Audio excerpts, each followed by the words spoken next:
as we're getting into this block of preseason game number 2, injury scenarios are similar to preseason game 1. And we did make one roster move. We signed safety Darryl Worley. And so we did that this morning. So with all that said, let's get rocking with you guys and get started. I'm curious to start with what you learned most from that scrimmage the other day. I liked seeing us in situations on the sideline, but I thought I was pleased to see defensively, John, really, downhill and being aggressive into our fits. You don't get all the way to live tackling, but in the preseason, those are the things you want to work at the most. So those were, some of the ones I thought from a defensive line standpoint. I liked, the aggressiveness that they established and played with. I also really enjoyed seeing different people in different spots and stepping into that space. So much like you do with a player, see what else that's there. You can do that with the staff as well.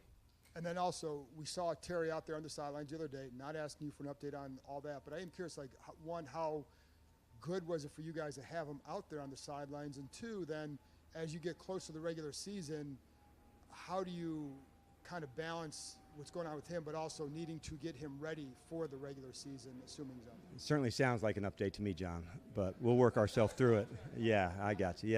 Yeah, semantics. It was nice to have all the guys there. A lot of the guys did their rehab runs before coming out, so I kind of just wanted them to be around the guys and have some energy because most of the time they're having to do a lot of that running during the practice. So we have a whole schedule of how to do that one. So they all came in early to get their run-ins. They could be on the sidelines. So that was my intention for us to make sure, when you're putting in the work on the rehab and for Terry and the other guys that were doing that. I also wanted them to say, this is coming again soon. You're going to be back out there with the guys. You can feel a little isolated, a little disconnected sometimes when you're going through the rehab process. So we had even some guys into our walkthroughs and things, today as we're getting ready. So, that was by design for he and for the other guys to put him into that spot. The tight end group, how much better are the other guys besides Zach because Zach is there? Yeah. It's a lot. I think it's the standards that Zach is willing to go to. When you see another taking a sacrifice to a new spot, and for let's just isolate Ben and Yankoff for an example, coming out of college, you're all into the space. Then you think you're going hard and doing all you can, and then you see somebody else taking it to a whole new space, and you're like, damn, I can take it further. And all of us, as you get into that space, there's another level that most people can tap into.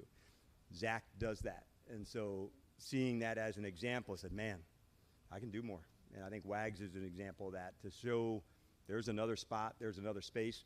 So without saying anything, it happens. And then I think the knowledge, that they're able to share to one another, that's a big piece as well. I see that with some of the veteran players, a Ballore on a special teams, just the guys that have had, different insight, that helps. That helps a lot. Hey, Coach, is it still morning? Good morning. Good morning. We're still getting our time bearings. We're good. Were there any moments in the Burgundy and Gold scrimmage that made you say, wow, that was awesome? Yeah, I think going through it, you want to see different spaces. I love seeing the extended plays, outside the pocket. I saw Sam, on a scramble that converted. I really liked seeing, the corners play where they're at. Their team had more disguises, but I just liked it was crisp, it was sharp. Still trying to there was 2 penalties pre-snap, so those are ones that I didn't like, but there was definitely some wows. Mikey had some. Kinlot, I thought, was some. DA, for sure.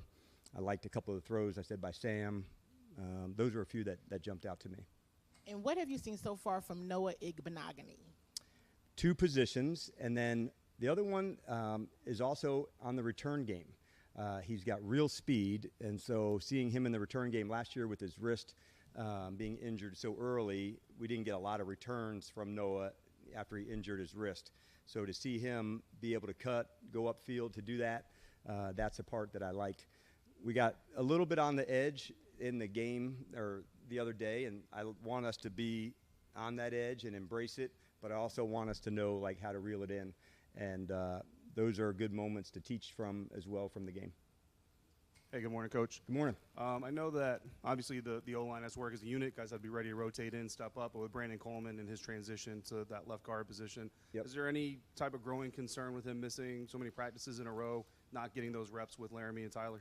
Yeah, you always want that to happen, like 100%, no doubt about it. And so it was nice having he was participating in some of the stuff today we had as our early walkthrough. So to see him getting closer, I'm pleased about that because no one wants anybody to miss. I know it happens, and I find to think about the things I can control and the things that I can't. And on the injury side, that happens. And we just try to do the best that we can in that space, knowing that that likely does. But, yeah, I don't like when it happens, and I want them to get as much as they can. So I'm hopeful that, we're getting much closer to that, Dave, because the time, the reps, the communication, they all matter. Can you speak a little bit to Nick Allegretti moving over to that right side? I've seen him get some, depth center snaps as well, and just kind of what he's contributing right now this year. Yeah, Nick is not only one of the leaders on the offensive line, he's one of the leaders on our team. And so he's always been that way. Him and Wiley, whatever you need, coach, to go and move. So he's kind of has that attitude about him. It's why so many teammates gravitate towards him. So right guard, center, being in both of those spots, he's really stepped into them seamlessly, for all the reps he did on the right. And I would imagine early on in his career he did more of that in Kansas City, of moving to different locations. And he certainly, is able to handle that. Hey, Dan, the Ravens just tweeted out that next week's joint practice is canceled, mutually agreed upon. Can you just walk us through that decision process? Yeah, sometimes just, schedules don't sync up as it hits. And so I visited with John last night, and he's always choosing the best choices for the players. So every once in a while it just doesn't sync up. And so, yeah, we're bummed. We got a lot of respect for them, and we're looking forward to it. But we'll get to see them a couple days later after that. So it'll be good. How does that impact playing time decisions for Monday night against the Bengals? No, I separated those before we even thought about for Baltimore. We got a big crew that will get some reps in the game versus Cincinnati. The plan will be to have, some of the starters, getting some snaps. It'll still be customized, but it wasn't affected by the joint practice. I was looking forward to it just because we regard their team well. But like I said, sometimes it just, doesn't sync up, as it's going. So we're bummed about it, but like I said, always the best choices for the guys.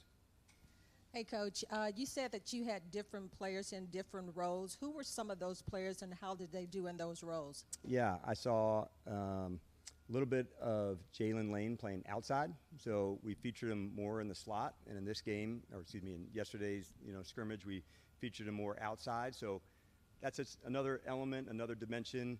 What do you do from a player who's outside to in? There's deeper routes, deeper overs, and with his speed, we wanted to go into that. We know what we've seen on breaking people off in man-to-man, so that was one.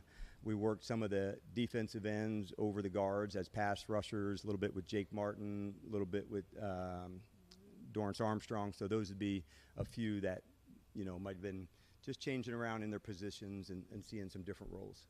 And the wide receiver group is wide open. What have you seen from KJ Osborne that you brought here late last year, and also Michael Gallop so far, those two veterans? Yeah, and I think we talked about KJ during the spring. I just felt his speed right off the bat. And sometimes as you're coming through on a team, it's later and it's just not as easy. But what I did notice was in this spring, I feel his speed. And then we added the return element with him. He's got a punt return background, so that's what I've seen from him. And then from Michael, we've always seen, the deep ball connections, the deep out-breaking routes.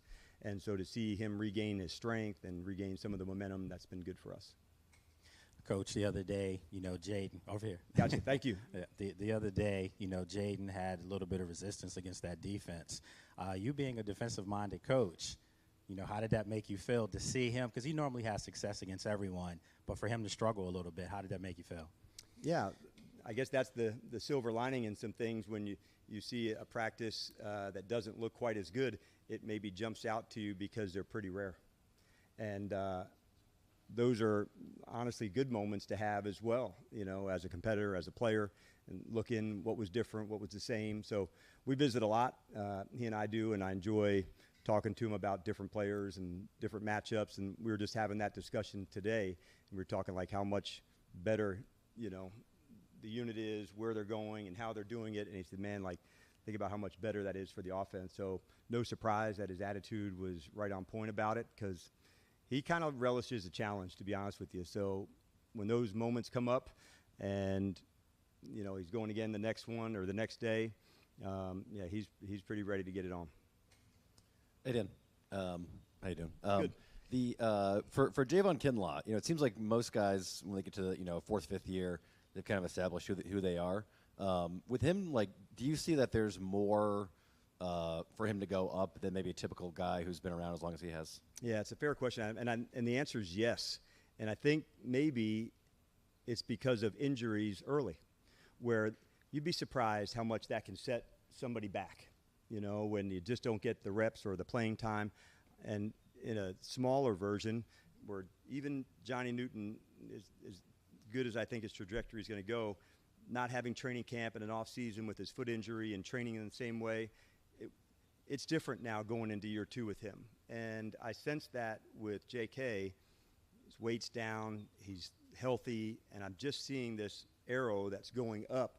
I felt for us, he was one of the players in our Burgundy and Gold scrimmage that really stood out the most.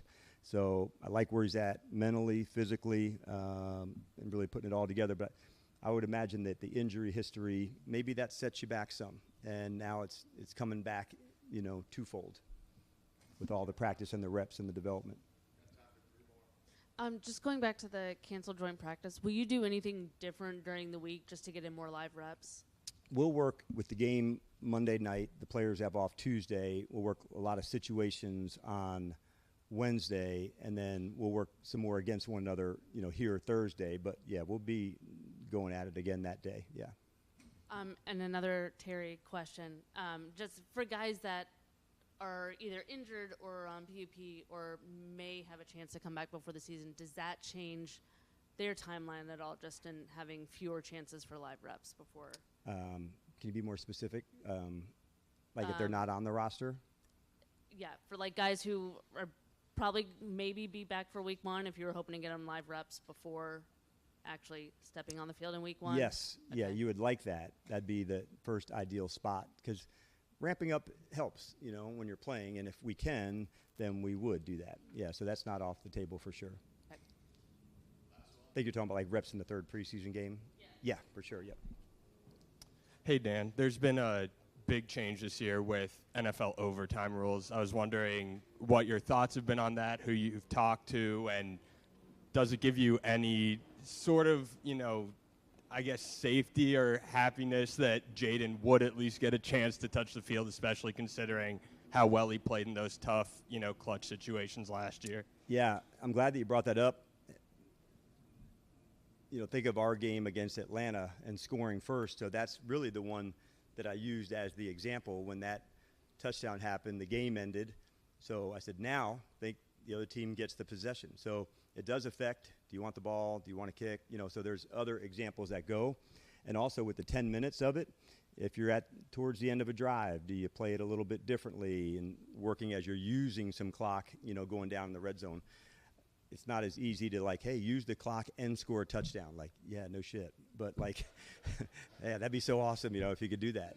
So it's more like hey, you don't have to score right away. It's like, well, if it was that easy, you know, like we would do that all the time.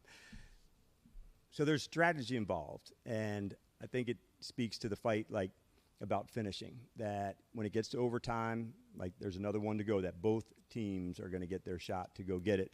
And so finishing is going to be at the end of the game for both sides. Get the score, getting the kick, getting the stop. Those are big moments. So, yeah, it's a good question, and one that, you know, we're looking forward to. And I think that, you know, not having overtime in the preseason was another one added. I think that adds the right spot. I think there's been one so far in the preseason, but I think that's the smart call too. All right, thanks, everybody.